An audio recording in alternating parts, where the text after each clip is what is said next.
अस्सलाम वालेकुम, कैसे हैं आप लोग। आज हम अपना नेक्स्ट फिजियोलॉजी का लेक्चर डिस्कस करेंगे, क्योंकि हमने पहले एक्शन पोटेंशियल भी कर लिया, मेम्ब्रेन ट्रांसपोर्ट कर लिए, मेम्ब्रेन पोटेंशियल, एक्शन पोटेंशियल सब कुछ हो चुका है। तो अब हम अच्छी तरह से समझ सकते हैं skeletal muscle and it's contraction. ठीक है, तो पहले हम स्केलेटल मसल कर लेते हैं, फिर स्मूथ मसल करेंगे, उसके बाद जो कार्डियक मसल हमारा जो कार्डियोवैस्कुलर सिस्टम के साथ हम पढ़ लेंगे। ठीक है, तो स्केलेटल मसल बहुत इंटरेस्टिंग है, आप देखें। सबसे पहले हमें स्केलेटल मसल पढ़ने से पहले हमें ये उसकी फिजियोलॉजिक एनाटॉमी पढ़नी मतलब ये कि पता होनी चाहिए बहुत अच्छी तरह। अब हमारी बॉडी में nearly 40% of our body is skeletal muscle, 10% being cardiac and smooth muscles. ठीक है, तो skeletal muscles are made up of numerous muscle fibers ranging from 10 to 80 micrometers in diameter। मुख्तलिफ किस्म के छोटे बड़े हो सकते हैं, लेकिन उनका एक ही तरह के होते हैं। Extending the entire length of the muscle fiber, जो भी कार्डियक मसल के सेल हैं पूरे जो फाइबर हैं वो entire length के होते हैं।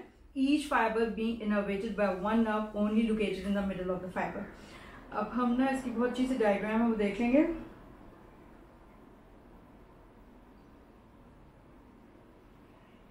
कि अब ये तो मसल फाइबर हो गया जो लेंथ वाइज हैं और बोन में अटैच हैं, वो इस तरह से हैं कि each muscle fibre is made up of successively smaller sub units known as myofibrils, and each myofibril is composed of further smaller sub units known as myofilaments which are large polymerised protein molecules of two types. एक तो है actin filaments और दूसरे हैं myosin filaments. यानी कि ये पहले एक मसल फाइबर है, मसल फाइबर बहुत सारे मायोफिब्रिल से बना है।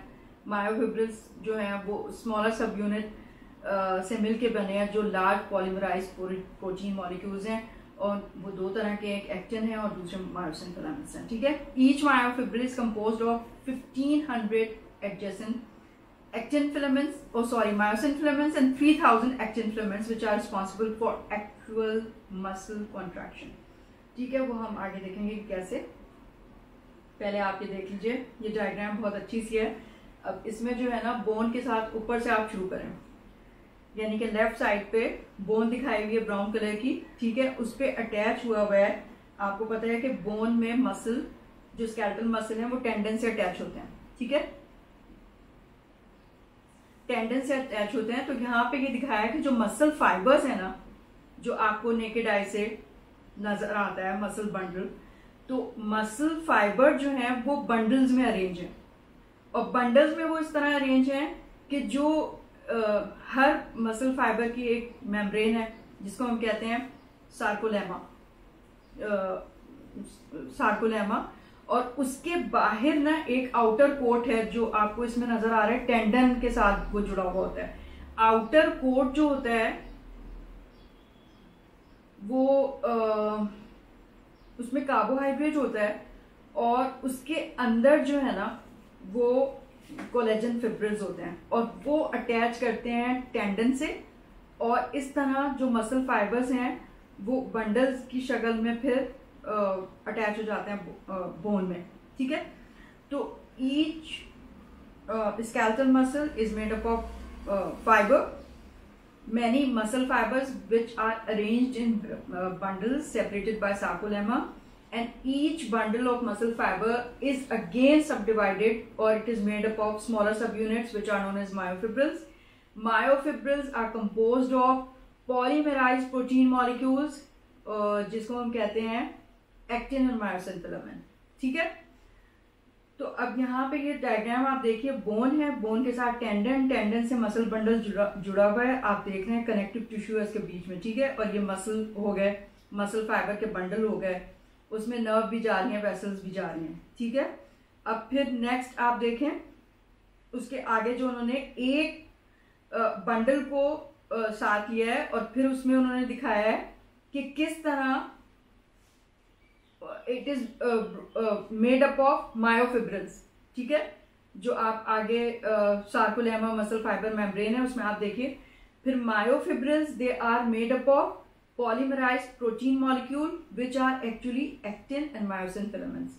तो आप ये देखें कि फिर इन्होंने मायोफिलामेंट्स लास्ट में दिखाया है, ठीक है। तो ऊपर जो उन्होंने एक फ्लो चार्ट सा बनाया हुआ है, ऊपर देखें आप राइट साइड पे मसल फाइबर बंडल, फिर muscle fibre is made up of many myofibrils smaller sub units, and these myofibrils are made up of many polymerized protein molecules which are myofilaments, ठीक है। myofilaments are of two types, myosin filaments, एक muscle fibre में कितने myosin filaments हैं 1500, और actin filaments कितने हैं 3000, ठीक है।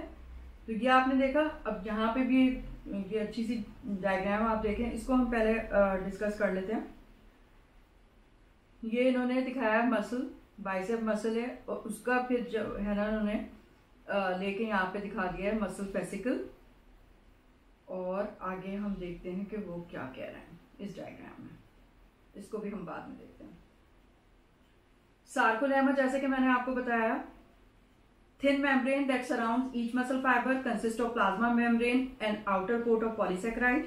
At the end of muscle fiber, sarcolemma fuses with the tendon fibers to form muscle tendon, which is inserted into the bone. There is muscle, then muscle fasciculus, then numerous muscle fibers. Each muscle fiber is broken down by smaller subunits, which are myofibrils. Myofibrils are actually the polymerized protein molecules, several hundreds to thousands in each muscle fiber they are. And myofibrils are large polymerized protein molecules, has 1500 adjacent myosin filament, 3000 actin filaments, ठीक है। Sarcoplasm और sarcoplasmic reticulum, ये क्या होता है? Multiple myofibrils make up a single muscle fibre, many myofibrils of each muscle fibre suspended side by side in the muscle fiber. The space between the myofibrils are filled with intracellular fluid called sarcoplasm. तो myofibrils के बीच में जो space है वो intracellular space वो sarcoplasm से field है, यानी कि साइटोप्लाज्म है, उसको हम कहते हैं sarcoplasm.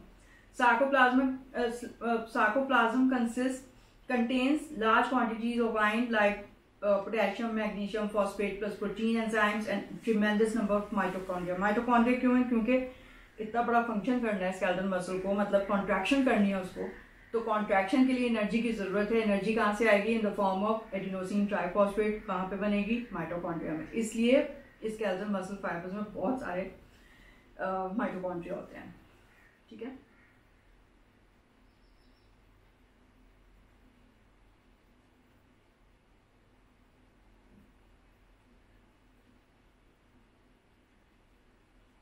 Sarcoplasm contains large quantities of, as I've told you, potassium, magnesium, phosphate. These supply large amount of energy and ATP to actin and myosin filaments. Within the sarcoplasm is sarcoplasmic reticulum. एक network है. The more rapidly contracting the muscle fibers, the more extensive would be the sarcoplasmic reticulum network. Network इस sarcoplasmic reticulum के अंदर ना calcium होता है, और वो कैल्शियम जब बाहर निकलता है, एक्शन पोटेंशियल जब आता है, अभी हम आगे देखेंगे, तो फिर वो कैल्शियम जो है वो कॉन्ट्रैक्शन कराता है स्केलेटल मसल की। Also in the sarcoplasmic reticulum, sarcoplasm surrounding the myofibrils of each muscle fiber is an extensive reticulum called the sarcoplasmic reticulum. अब स्ट्रक्चर ऑफ मायोफिब्रिल आप देखिए,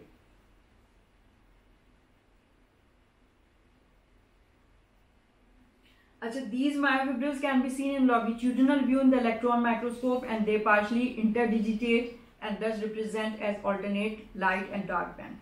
अब जो है ना हम इसको डायग्राम में समझ लेते हैं, इस तरह तो समझ में नहीं आएगा।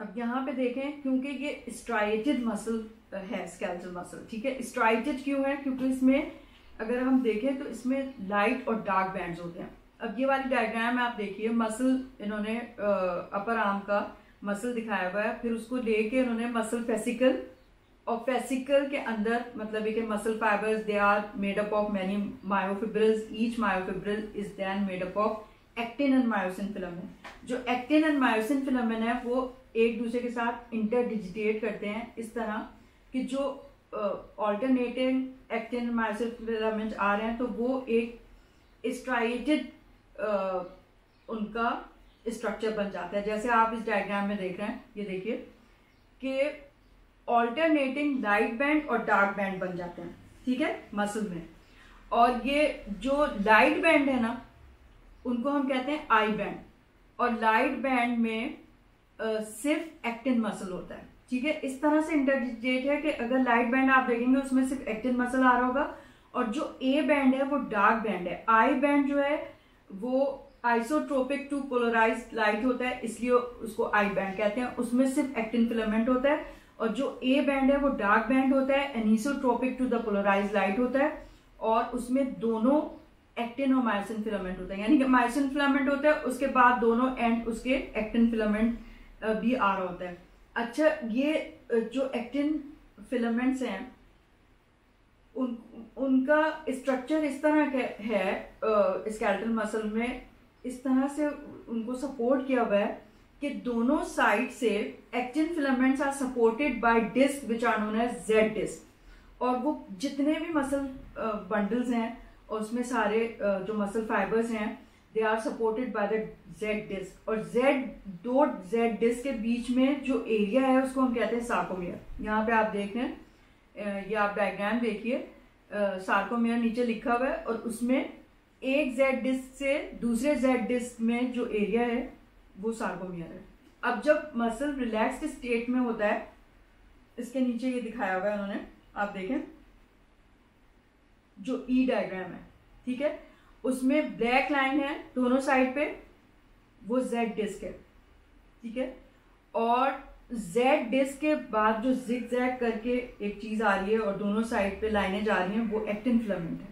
यानी एक्टिन फिलामेंट अगर आप देखें तो जेड डिस्क के दोनों साइड पे वो लगा हुआ है, और बीच में जो है ना उसके वो मायोसिन फिलामेंट है। मायोसिन फिलामेंट इस तरह से है कि एक्टिन फिलामेंट उसको इंटरडिजिटेट कर रहा है इस तरह कि दोनों साइड से वो एक्सटेंड हुआ है मायोसिन फिलामेंट की तरफ, लेकिन वो उसको ओवरलैप नहीं कर रहा। रिलैक्स स्टेट में ना एक्टिन फिलामेंट इस तरह होता है, देखें ऐसे, ठीक है। लेकिन जब कॉन्ट्रैक्शन होती है तो वो स्लाइडिंग मैकेनिज्म के थ्रू आगे की तरफ चला जाता है, यानी जेड डिस्क को वो पुल करता है, तो जो मायोसिन फिलामेंट है ना वो उसको ओवरलैप कर देता है स्लाइडिंग की वजह से।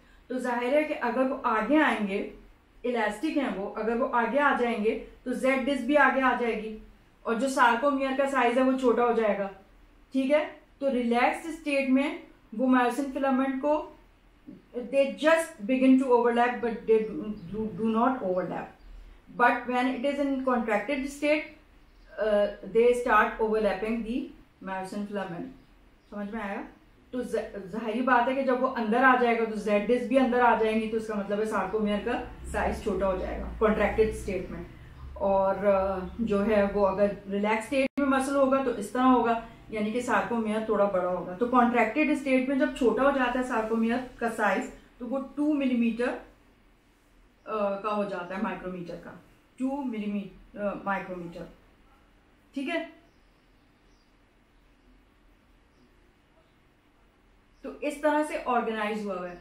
अब ना आप सोचेंगे कि भाई एक्टिन फिलामेंट्स जो हैं वो कैसे सस्पेंडेड हैं और बीच में जो है वो, तो वो मतलब ये कि वो एक दूसरे के ऊपर नहीं आ जाते या इस तरह नहीं हो जाता। नहीं, ऐसे नहीं होता है, इसलिए कि उनका पूरा जो आर्किटेक्चरल फ्रेमवर्क है वो एक और प्रोटीन मॉलिक्यूल है टाइटिन। टाइटिन जो है ना उनको सपोर्ट करेगा पूरे को, और वो जो है स्प्रिंगी नेचर की है, फ्लामेंटस है, और वो उसको उसी तरह से रखती है इसी फ्रेमवर्क में कि सार्कोमियर हर जगह जेड डिस्क से एक्टिन फिलामेंट जो है वो अटैच होते हैं, और बीच में जो है वो मायोसिन फिलामेंट होता है, ठीक है। समझ में आया?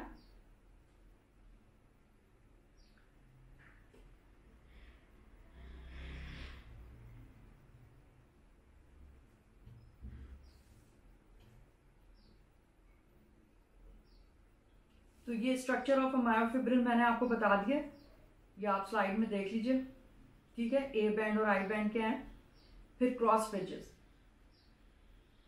अच्छा, क्रॉस ब्रिजेस जो है ना, they are small projections from the sides of the myosin filament which are known as cross bridges. अब दोनों साइड पे मायोसिन फिलामेंट के ना आर्म्स हैं छोटे छोटे से, जिनको हम क्रॉस ब्रिजेस कहते हैं, and it is actually the interaction between these cross bridges and the actin filament that cause contraction. अब ये वाली डायग्राम देखें आप, इधर बहुत अच्छी सी उन्होंने दिखाई हुई है।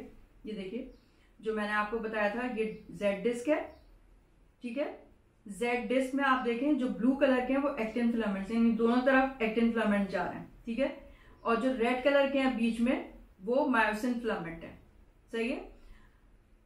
तो जहां पे सिर्फ एक्टिन फिलामेंट्स हैं, ये आई बैंड हो गया, और यहाँ पे एक्टिन फिलामेंट भी है, आप देख सकते हैं, और यहाँ मायोसिन फिलामेंट भी है, तो ये ए बैंड हो गया, ठीक है। दोनों जेड डिस्क के बीच में जो एरिया है वो हो गया सार्कोमियर। अब सार्कोमियर यहाँ इन्होंने देखें बहुत अच्छी तरह से यहाँ पे समझाया हुआ है, ये जेड डिस्क है दोनों साइड पे, और थिन एक्टिन फिलामेंट, और ये थिक रेड कलर में मायोसिन फिलामेंट, ठीक है। जब ये कॉन्ट्रैक्टेड स्टेट में नहीं है, यानी रिलैक्स है, तो वो जो एक्टिन फिलामेंट्स हैं वो एक दूसरे को ओवरलैप नहीं कर रहे हैं, ठीक है। यहाँ पे आप देखें सिर्फ मायोसिन को ओवरलैप कर रहे हैं, लेकिन एक दूसरे को ओवरलैप नहीं कर रहे, सही है। ये सब मैंने आपको बता दिया, आप इसको खुद से पढ़ सकते हैं। टाइटिन मॉलिक्यूल्स मैंने बताया, these are largest protein molecules in the entire body, and they are filamentous, springy, hold actin and myosin together in a proper functioning framework. One end is connected to a Z disc, other end connected to myosin filaments, जैसे अभी हमने diagram में देखा, helps in initiation of actin potential. अच्छा, अब myosin filament की जो single myosin filament आपको पता होना चाहिए कि कैसा होता है, ठीक है। इसमें जो है ना, each myosin filament is made up of 6 polypeptide chain. 2 heavy chains हैं, उनका मॉलिक्यूलर वेट जो है वो 200,000 है, और 4 लाइट चेन्स हैं, इनका मॉलिक्यूलर वेट जो है 20,000 है। Heavy chains spirally wrap around each other into a double helix and form the tail portion. At the end of the tail, there are 2 free ends with 4 globular light chains attached to the head portion. अब ये यहाँ पे diagram में देखें, जो अभी हमने बताया, 2 हैवी चेन है मायोसिन फिलामेंट में, जो एक दूसरे के ऊपर स्पाइरल अराउंड कर रही हैं। 2 हैवी चेन्स आप लेफ्ट साइड में देख सकते हैं, वो टेल पोर्शन कहलाता है। जो हेड पोर्शन है उसमें बाकी 2 लाइट चेन्स हैं जो फोल्ड हुई हुई हैं, और वो उसका मायोसिन हेड बनाती हैं, ठीक है। लाइट चेन्स इस डायग्राम में देखिए आपने। और ये नीचे जो डार्क पिंक कलर का इन्होंने दिखाया हुआ है, thick myosin filament with splayed myosin head, दोनों तरफ से ये मायोसिन हेड निकले हुए क्रॉस ब्रिजेस बनाते हैं, और इन्हीं का इंटरेक्शन होता है मायोसिन फिलामेंट का एक्टिन के साथ जब स्लाइडिंग होती है, और जिसकी वजह से कॉन्ट्रैक्शन होती है। वो हम आगे देखेंगे कि किस तरह। पहले आप इसकी मतलब ये कि एनाटमी समझ लें, फिजियोलॉजिकल। अब एक्टिन मॉलिक्यूल्स देखें, actin filament is also complex composed of 3 protein components. उसमें क्या क्या प्रोटीन कॉम्पोनेंट्स हैं? एक्टिन है, ट्रोपोनिन है, number 3 tropomyosin. The backbone of actin filament is made up of F actin protein molecule represented by 2 lighter colored strands that are wound in a helix that form double stranded actin filament. ये पीछे आप diagram में देखें। Each strand of double F actin helix is composed of F actin protein strands are G actin molecules, each with molecular weight of 42,000. Attached to each G actin molecule is one molecule of ADP which forms the active sites where cross bridges attach to cause muscle contraction. यानी कि जो actin के जो part है वो G actin molecule है। G actin molecule में एक मॉलिक्यूल ADP का लगा हुआ है, और वही एक्टिव साइट है, यानी कि एक्टिन का ये पार्ट अगर क्रॉस ब्रिज के साथ अटैच हो जाए तो फिर मसल कॉन्ट्रैक्शन होती है, ठीक है। The base of actin filaments are inserted strongly into the Z disc. The ends of filaments protrude in both directions to lie in the space between the myosin filaments और molecules. मतलब ये कि अभी हमने Z disc देखा था, उसके दोनों साइड से ब्लू कलर की जो लाइंस निकल रही थी वो एक्टिन फिलामेंट्स हैं, यानी कि दोनों साइड से निकल रही हैं, और बीच में इंटरडिजिटेटिंग मायोसिन फिलामेंट्स हैं, ठीक है। अब ट्रोपोमायोसिन देख लें, third part. Actin filament also contains another protein tropomyosin a protein molecule that wraps around F-actin helix and its relaxed state completely covers the active site. अब जो एक्टिव साइट है ना, जहाँ पे ADP मॉलिक्यूल है G-actin के साथ, वो कवर होता है ट्रोपोमायोसिन से. जब तक वहां से ट्रोपोमायोसिन हटेगा नहीं, कॉन्ट्रैक्शन नहीं हो सकती. ठीक है, तो पहले इस ट्रोपोमायोसिन को अनकवर करना पड़ेगा जब आके हेड अटैच होगा उसमें. ठीक है, in the resting state the tropomyosin molecule lies on the top of the active site of actin strands so that attraction cannot occur between actin and myosin filaments. और ये attraction जो है कब होगी? जब contraction का process begin होगा उस वक्त. उसको फिर ट्रोपोमायोसिन को वहां से हटना पड़ेगा, हटेगा तो फिर contraction होगी. अब ट्रोपोनिन आप देखें, attached to the tropomyosin molecules are troponins molecules, a complex made up of 3 loosely bound subunits. अब troponin के units क्या हैं? troponin I है, उसके पास strong affinity for actin होती है, troponin I. troponin T strong affinity for tropomyosin and troponin C strong affinity for calcium ions. The complex is believed to attach to tropomyosin to actin. The strong affinity of the troponin C for calcium ions believed to initiate the contraction process. ठीक है, तो जैसे ही calcium, जब action potential आएगा और calcium sarcoplasmic reticulum से निकलेगा, जो हम आगे पढ़ने वाले हैं, तो वो जो है वो कैल्शियम ट्रोपोनिन सी के साथ अटैच होगा, तो ट्रोपोमायोसिन वहां से हट जाएगा और हेड्स जो हैं वो एक्टिन फिलामेंट्स के साथ इंटरडिजिटेटिंग मैकेनिज्म, उनका स्लाइडिंग मैकेनिज्म स्टार्ट हो जाएगा, कॉन्ट्रैक्शन होने लगेगी. ठीक है, देखिए यहाँ पे आप ये देखें, ये ब्लू कलर के जो डबल हेलिक्स दिखाया हुआ है, ट्रोपोमायोसिन उसके ऊपर फाइबर्स की तरह, और ये एक्टिन मॉलिक्यूल्स हैं ब्लू कलर के, कैल्शियम बाइंडिंग साइट्स हैं और ट्रोपोमायोसिन से वो कवर्ड है. ठीक है, जब कैल्शियम आएगा, बाइंड करेगा, तो वो ट्रोपोमायोसिन हट जाएगा और फिर जो है वो कॉन्ट्रैक्शन होगी. Myosin binding sites have to be expose, जब भी तो मायोसिन का हेड आके वहां पे अटैच होगा ना. Molecular mechanism of muscle contraction का देख लीजिए.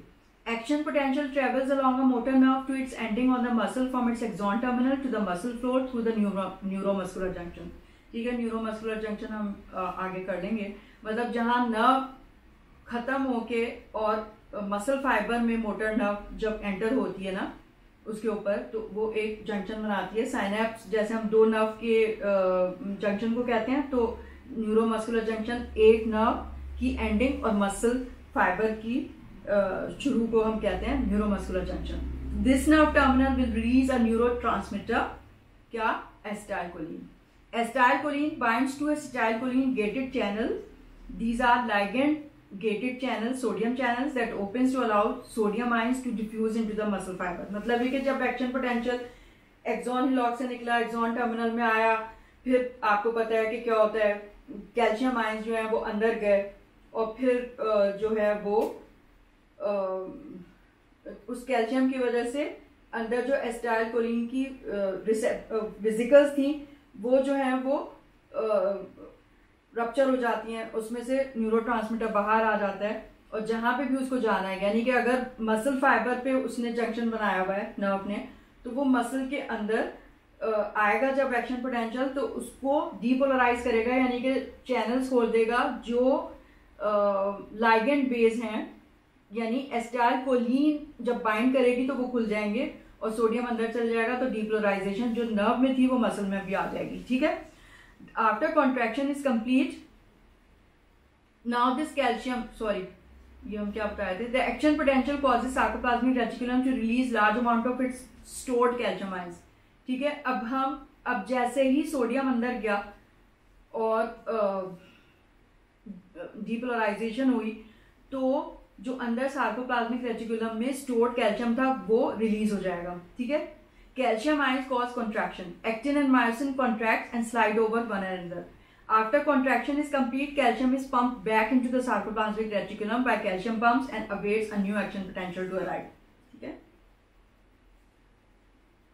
How does action potential spreads along the muscle fiber? Function of T tubules. Now, skeletal muscle fibers are so large that an action potential arising at one end will not spread by itself to the entire muscle fiber. For that, T tubules are present extending deep into the fibers. These transverse tubules penetrate all the way to the depth of muscle fibers. तो वो हर जगह उन T tubule के through action potential पहुंच जाते हो और सारे जो है मसल कॉन्ट्रैक्ट करने लगते हैं, सारा मसल। ठीक है, अब यहाँ पे इन्होंने देखे इस डायग्राम में parts of the skeletal muscle fibre के जो सेल है मायोफिब्रिल। अब यहाँ पे इन्हीं मायोफिब्रिल्स को बड़ा करके दिखाया है। मायोफिलामेंट्स आप देख लें, इंटरजिटेटिंग स्ट्राइटेड मसल, दोनों साइड पे जेड डिस्क है, ये ब्लू कलर के हैं जो दोनों साइड से एक्सटेंड हो रहे हैं, एक्टिन फिलामेंट्स हैं, और बीच में जो रेड लाइंस हैं वो मायोसिन फिलामेंट्स हैं। और ये जहाँ पे एक्टिन फिलामेंट है वो आई बैंड है, आइसोट्रोपिक टू पोलराइज लाइट, और जो मायोसिन बीच में एरिया है A band, anisotropic to polarise light होता है। और इसमें दोनों आपको नजर आ रहे हैं, एक्टिन भी है मायोसिन भी है। ठीक है, और ये दोनों साइड पे जेड डिस्क हो गई, और ये सार्कोलेमा उसके बाहर है, और बीच में देखें बहुत सारे माइटोकॉन्ड्रिया हैं क्योंकि ये उसका इंट्रासेलुलर स्ट्रक्चर है। और यहाँ पे देखें आप T tubule terminal systems of sarcoplasmic reticulum. तो टी ट्यूब्यूल्स जो है इस तरह से पेनिट्रेट करी हुई है मसल फाइबर्स के अलॉन्ग कि अगर जो भी एक्शन पोटेंशियल आएगा वो टी ट्यूब के थ्रू सारे बंडल्स में आ जाएगा। ठीक है, तो T tubules of sarcoplasmic reticulum, myofibrils, और ये इधर है माइटोकॉन्ड्रिया। माइटोकॉन्ड्रिया क्यों है? क्योंकि ये एक एक्टिव प्रोसेस है, इसको चाहिए लॉट्स ऑफ एनर्जी जो आ रही है एडीपी से, और बन कहाँ से रहा है वो माइटोकॉन्ड्रिया से। ठीक है, तो हम ये देख रहे थे कि molecular mechanism of behind muscle contraction sliding filament theory है, तो वो क्या है? ठीक है, जो मैंने बार बार आपको तस्करा किया है, जेड डिस्क के दोनों साइड पे एक्टिन फिलामेंट्स हैं, फिर उसके बीच में मायोसिन फिलामेंट्स हैं, एक्टिन फिलामेंट जेड डिस्क से जुड़े हुए हैं, और उनको जो है स्लाइडिंग थ्योरी से वो सार्कोमियर क्या होता है, मतलब दो जेड डिस्क के बीच में जो एरिया मसल फाइबर का है ना, उसको कहते हैं सार्कोमियर। तो जब एक्टिन फिलामेंट्स अंदर की तरफ स्लाइड करेंगे तो वो मायोसिन फिलामेंट को पूरा ओवरलैप कर लेंगे एक दूसरे के साथ, तो जाहिर है जेड डिस्क जो है उनकी खींच के अंदर आ जाएगी, तो सार्कोमियर का साइज छोटा हो जाएगा। रिलैक्स स्टेट में होंगे तो वो बाहर की तरफ होंगे। ठीक है, ओवरलैप नहीं कर रहे होंगे। तो ये आपको इस डायग्राम में नजर आ रहा है, रिलैक्स्ड स्टेट में एक्टिन और मायोसिन फिलामेंट कैसे होते हैं और कॉन्ट्रैक्टेड स्टेट में कैसे होते हैं। इसमें उन्होंने पूरा ओवरलैपिंग सही से नहीं दिखाई है, मेरा ख्याल है कि वो आप अपनी बुक में देख लीजिएगा, उसमें ज्यादा अच्छी डायग्राम है। अच्छा, what is causing this sliding, ये पता होना चाहिए। It is the interaction between the cross bridges and the actin filaments after utilisation of energy in the form of ATP. मतलब क्या है कि क्रॉस ब्रिजेस दोनों साइड के मायोसिन फिलामेंट से निकले हुए हैं, उसका भी हमने स्ट्रक्चर मायोसिन फिलामेंट का देख लिया था। डबल हेलिक्स है, दो हैवी चेन से मिलकर बना है स्पाइरली अराउंड ईच अदर, और चार जो है वो उसमें लाइट चेन्स हैं जो एक दूसरे के ऊपर फोल्ड हुई हुई हैं और वो हेड बनाती हैं। ठीक है, हेड जो है उसी को जो एक्टिन फिलामेंट के साथ इंटरजिटेट यानी कि उसको एक्टिव साइट में जुड़ना होता है जाके एक्टिन फिलामेंट में, और फिर जो है वो इस तरह से वो स्लाइड करता है। तो in the relax state of a sarcomere, the ends of actin filaments extending from two successive Z discs barely begin to overlap one another. In the contracted state, these actin filaments have been pulled inward among the myosin filaments so that their ends overlap one another to their maximum extent. ठीक है, तो sarcomere का size जो है वो छोटा हो जाएगा। Also, the Z discs have been pulled by the actin filaments up to the ends of the myosin filaments. Thus, muscle contraction occurs by a sliding filament mechanism. अब interaction of one myosin filament with two actin filaments, role of calcium ions. अब ये देख लें आप, a pure actin filament without troponin tropomyosin complex will bind instantly and strongly with myosin. यानी troponin tropomyosin complex अगर वहां से हटा वो एक्टिव साइट एक्टिन में अनकवर्ड हो तो मायोसिन का हेड आके वहां पे कनेक्ट करेगा। ठीक है, अदरवाइज नहीं। And actin covered by this troponin tropomyosin complex does not bind with the myosin unless activated. So in a relaxed state, active sites are physically covered by this complex. जाहिर है relax state में covered है तो वो कोई sliding नहीं हो रही, कोई अटैचमेंट नहीं हो रही, कोई कॉन्ट्रैक्शन नहीं हो रही। Before initiating a contraction, active sites need to be exposed. तो सबसे पहला स्टेप क्या होगा कि ये एक्टिव साइट जो है ना एक्सपोज हो। एक्सपोज कैसे होंगी कि ट्रोपोनिन ट्रोपोमायोसिन कॉम्प्लेक्स वहां से हट जाए। A troponin C of the troponin tropomyosin complex can bind up to maximum of 4 calcium ions at a time। अब हमने देखा था ट्रोपोनिन आयन होता है, ट्रोपोनिन T होता है, ट्रोपोनिन C होता है। अब जो ट्रोपोनिन C है वो एक ट्रोपोनिन C 4 कैल्शियम आयन के साथ बाइंड करता है, ठीक है। This binding causes a conformational change to pull the tropomyosin off the active site। तो जैसे ही वो आके लगता है वहां पे कैल्शियम आयन, तो जो उसमें कॉन्फॉर्मेशनल चेंज होते हैं और ट्रोपोमायोसिन का जो कवर है वो वहां से हट जाता है, एक्टिव साइट एक्सपोज हो जाती है। This mechanism is hypothetical model, यानी कि ये सोचा गया कि ऐसे होता होगा। तो walk along theory of contraction इस तरह से होती है। अब यहाँ पे आप देखें स्टेजेस हैं इसमें, stages in cross bridge formation, rotation of head and breaking of cross bridges. अब देखें यहाँ पे एडीपी आया, मतलब एक्टिव साइट जो है वो एक्सपोज हुई, वहां से ट्रोपोनिन ट्रोपोमायोसिन कॉम्प्लेक्स जो है वो हट गया, अनकवर हुई साइट, तो हेड आके वहां पे अटैच हुआ। उसके अटैच होने से एटीपी जो है वो ब्रेक डाउन हुआ, एडीपी बनी, ठीक है। और उस एनर्जी से फिर ये हेड जो है वहां पे ब्रेक हो जाएगा उस जगह से, और फिर दोबारा वो अटैच होगा, फिर ब्रेक होगा, फिर दोबारा अटैच होगा, until this contraction is over by removal of the calcium ion which are sucked inside the sarcoplasmic reticulum, and they are there stored there until second action potential arrives and they are released again, ठीक है। तो ये इस तरह से sliding mechanism होता है, इस तरह से कॉन्ट्रैक्शन होती है। After attachment of a cross bridge to its active side, when the head moves inward, this movement is termed as power stroke, ठीक है। तो जो head move करता है inward तो उसको power stroke कहते हैं। The greater the number of cross bridges in contact with the actin, the stronger will be the force of contraction। अब एक fan effect होता है, वो देख लें। as the amount of work required by the muscle increases, the heat liberated by it also increases proportionally, and also chemical energy is used proportionally, which is known as the fan effect, ठीक है। तो अब यहाँ पे जो है ना हमारा ये पूरा स्केलेटल मसल की फिजियोलॉजिकल एनाटॉमी, फिर उसका एक्टिन एंड मायोसिन का सारा स्ट्रक्चर, मायोफिलामेंट्स का स्ट्रक्चर, मॉलिक्यूलर, फिर मॉलिक्यूलर मैकेनिज्म ऑफ कॉन्ट्रैक्शन, वो सब कंप्लीट हो गया है। और आई होप कि आपको समझ में आ गया होगा। बुक में से और अच्छी तरह पढ़ लें, इस लेक्चर को सुन लें, it will help you a lot, ठीक है, इंशाल्लाह। तो आपको कोई मुश्किल नहीं होगी, और आप लिख लेंगे अगर इसको तो बहुत ही अच्छा है। छोटा छोटा करके लिख लीजिए, there will be no difficulty, and thousands of MCQs will be made out of this, and you would be able to do them. Okay, thank you. Khuda Hafiz. Khuda Hafiz.